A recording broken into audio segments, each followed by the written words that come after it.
What the Book of Enoch reveals is so shocking that it was banned for centuries. Hidden, silenced, and considered too dangerous to be included in the Bible we know today, this ancient text exposes the forbidden secrets about the fallen angels, celestial beings who rebelled against the Creator and forever changed the course of humanity. And perhaps the scariest part, what they brought back then is now returning, disguised as progress, science, and freedom. Have you ever wondered why there's suddenly so much interest in topics like DNA, artificial intelligence, interdimensional travel, and extraterrestrial contact? The Book of Enoch not only anticipated this scenario, but revealed that these phenomena are connected to spiritual beings who were imprisoned but are about to return. And if that's true, we're closer to collapse than we realize. But hold on. This video isn't about conspiracy theories. It's about biblical evidence that's been kept from us, and when understood, sheds light on the greatest spiritual deception of the end times. The fallen angels didn't just teach forbidden practices, they reprogrammed human culture. And if Jesus said the last days would be as in the days of Noah, then we need to understand what really happened back then, before it repeats itself. If you've been feeling like something is wrong with the world, but can't quite explain it, this video is for you. Stay with me until the end, and discover why the Book of Enoch may be the missing key to understanding everything that's happening right now. Like, comment, share, and subscribe, because what we're going to reveal here won't be on TV or in most churches. This goes straight to the point and straight to your spirit. Few figures in the Bible stir as much curiosity as Enoch, a man who, according to Genesis 5:24, walked with God and was no more because God took him. This isn't just symbolic, it's literal. He was taken up without tasting death, as if he had fulfilled such a high mission that God decided to spare him from the common fate of humanity. That alone makes us wonder, what did he know that we still don't understand? Enoch appears briefly in the scriptures, but what is said about him carries tremendous weight. Jude, in the New Testament, directly quotes his prophetic words, showing that his message transcended centuries and held authority even among the first Christians. And here's a key point. No biblical figure is mentioned by accident. If Enoch was remembered for prophesying against the ungodly, it means he saw things that are yet to come, or are already unfolding. Now, the most intriguing part is that there's a book bearing his name, the Book of Enoch, which was read by ancient Jews, respected by early Christians, and then simply banned. Why? Because this book reveals things so deep, so out of the ordinary, that they could destabilize the traditional religious structure. It talks about fallen angels, spiritual technology, forbidden knowledge, topics that sound more like science fiction than faith, but they're not. This book was hidden, yet it survived in Ethiopian manuscripts and is now making a powerful return. And once you begin reading, you understand why it faced such resistance. The Book of Enoch isn't just a spiritual account, it's an expose, a key to understanding today's world. And here we enter the heart of the matter. Why did the angels fall? And what exactly did they teach humanity? Get ready. What comes next may change everything you think you know about the past and the future. Imagine a rebellion so powerful that it shook not only heaven, but the very structure of the earth. That's what chapter 6 of the Book of Enoch reveals. 200 angels, known as the Watchers, descended upon Mount Hermon with a single purpose: to interfere with the destiny of humanity. They didn't come by accident. They made a pact among themselves, sealing a dark oath, fully aware They were breaking divine order. They chose desire, power, and a mission to teach mankind what was never meant to be known. This wasn't a fall by mistake. It was a mutiny. These fallen angels, by taking human women, gave birth to hybrid beings, the infamous Nephilim. Giants, violent, unrestrained, who ravaged the earth with their strength and hunger for domination. We're not talking about myths, but a reality recorded by several ancient cultures. Sumerian, Egyptian, indigenous accounts all mention gods or giants who walked among men. This is no coincidence. It's the same story echoed across civilizations. A race born outside of God's plan, spawned by spiritual corruption. Even more alarming, these fallen angels didn't stop with creating the Nephilim. They corrupted everything they touched. Humanity began worshipping these entities as gods, receiving teachings that accelerated moral collapse. Idolatry, sexual cults, human sacrifice. What began as a thirst for knowledge turned into a spiritual epidemic, and it forever changed the course of human history. What was meant to be pure became infected by a presence that did not belong to this world. Today, when we look at a culture that glorifies celebrities with powers, occult practices disguised as self-discovery, and the growing worship of the ego, we see the same spirit at work. This isn't just a moral problem, it's a spiritual one. And while many ignore it, that same influence continues to spread, updated for our time. But it all began there, with 200 beings who chose disobedience and taught what should have never been revealed. And speaking of forbidden teachings, what exactly did these angels pass on to humanity? These fallen angels didn't just rebel, they brought with them a kind of manual of chaos. They revealed to humanity knowledge that was far beyond the boundaries set by God. Things like astrology, witchcraft, metalwork for weapons, the use of plants for abortions, and even cosmetics for seduction. At first glance, they may seem like human inventions, but the Book of Enoch shows that these practices have a spiritual origin. The issue isn't the existence of the information, but the twisted purpose with which it was given: control, domination, and moral corruption. Think about the impact. Entire civilizations began depending on these teachings as if they were advancements. The use of weapons changed the course of wars. Witchcraft infiltrated spiritual rituals. Knowledge became power, but at a steep price. Women began using makeup, not out of simple vanity, but as part of seduction rituals taught by these beings. Astrology stopped being a curiosity and became a system to manipulate destiny. It's as if the foundations of society were handed over to a corrupted spiritual system, and few recognize that even today. Now look at how this connects with our present time.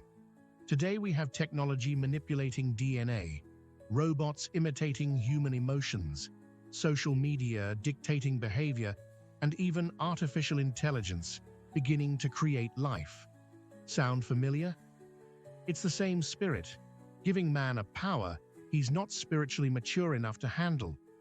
The difference is that now, this knowledge comes disguised as innovation, wrapped in science. But the root is still the same, a way to make humans drift from the Creator and crown themselves as gods. And here's something few dare to touch. Many of today's so-called advancements are actually a continuation of what the Watchers started. We are more connected than ever, yet more spiritually empty than ever. What we see in films, series, music, and social media is loaded with occult messages, ancient symbols, and doctrines disguised as entertainment. If back then the angels taught personally, today they teach through algorithms and pop culture. And all of this brings us to a decisive moment. How did God respond to this spiritual invasion? The corruption brought by the fallen angels was so extreme that God had to intervene drastically. The flood wasn't just a natural catastrophe, it was a divine judgment. The earth had been corrupted to its core.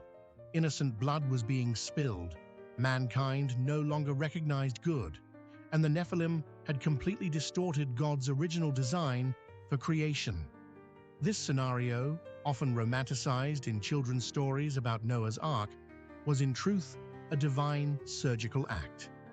God chose to cleanse the earth, not out of anger, but out of justice.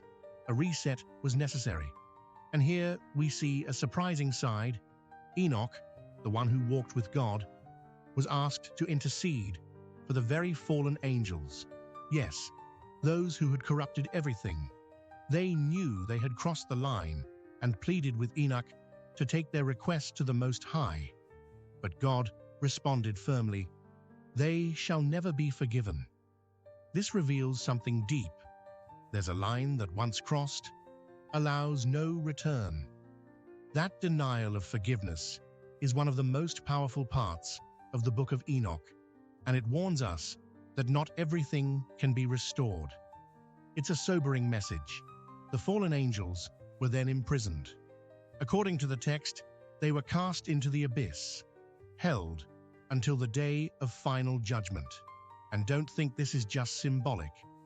Jesus himself, in Luke 8:31, mentions the abyss as a place of spiritual imprisonment. Peter refers to the angels who sinned being cast into Tartarus.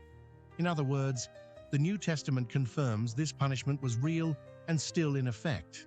They're not free, but they await judgment. The problem is their influence that still remains active, and that changes everything about how we view today. Think about it. If the fallen angels were punished with such severity, how serious was what they were doing? And more, if all of this was erased from the official narrative for centuries, what else has been hidden from us? The story of the flood, then, isn't just about Noah and his family. It's about a deep spiritual war. And we are approaching a new climax. Because as we'll soon see, Jesus didn't just warn us, he said all of this would happen again. The days of Noah are not ancient history. They're standing right in front of us. When Jesus said in Matthew 24:37 that his return would be as it was in the days of Noah, he wasn't just talking about widespread sin. He was revealing a prophetic pattern. In Noah's days, there was spiritual corruption, genetic mixing, occultism disguised as wisdom, and a humanity blind to the coming judgment. Sound familiar? Today, we live in an age where science advances, but morality decays. People ignore the signs, mock faith, and call what is a warning merely a myth. And all of this is happening before our very eyes. What used to take place in pagan temples is now broadcast in festivals, music videos, and social media. Occult practices, ancient symbols, invocations masked as art. All of this is becoming trendy. And what about genetic manipulation? Scientists are already creating hybrid embryos, mixing human and animal DNA in the name of medicine. This isn't fiction, it's real.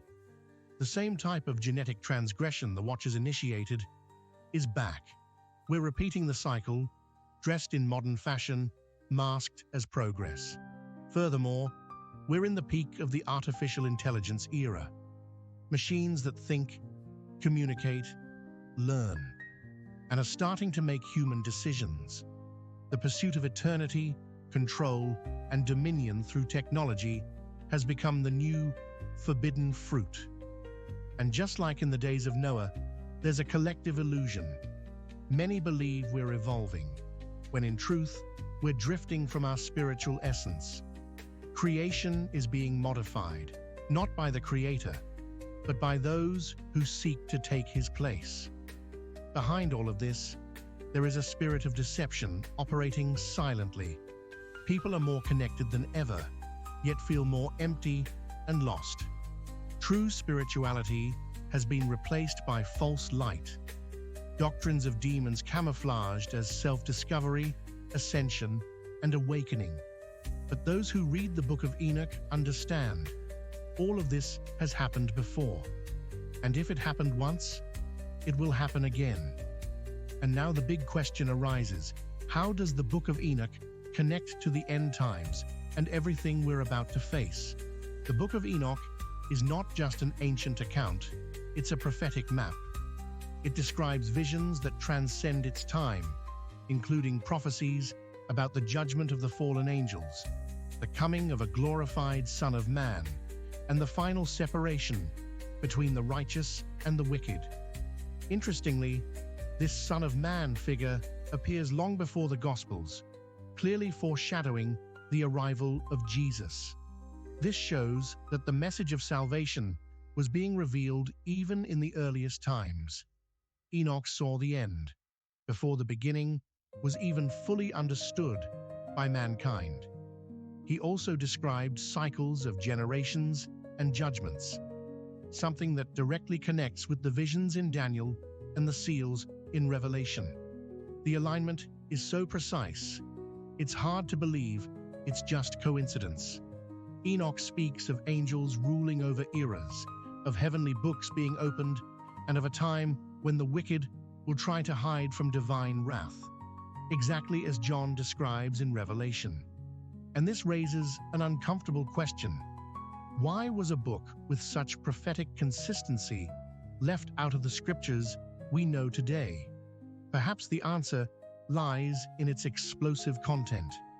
The Book of Enoch exposes the hidden spiritual structures behind human empires and directly points to the ongoing influence of the fallen angels in the last days. They didn't vanish, they simply changed strategy. Even today, they influence governments, religions, science, and entertainment.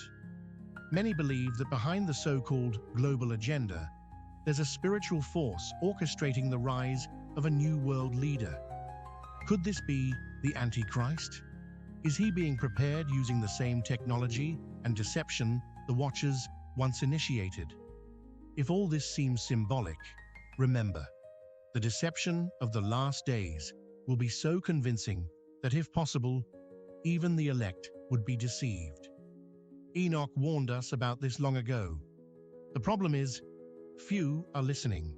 Many dismiss it all as conspiracy theory, when in reality, these are spiritual warnings disguised as history. The line between natural and supernatural is growing thinner by the day. And if the Watchers are still operating in the background, what else is being hidden? The truth may be closer than we think, or already inside our homes. The secrets revealed to Enoch are not just ancient stories. They're a prophetic script unfolding right before our eyes.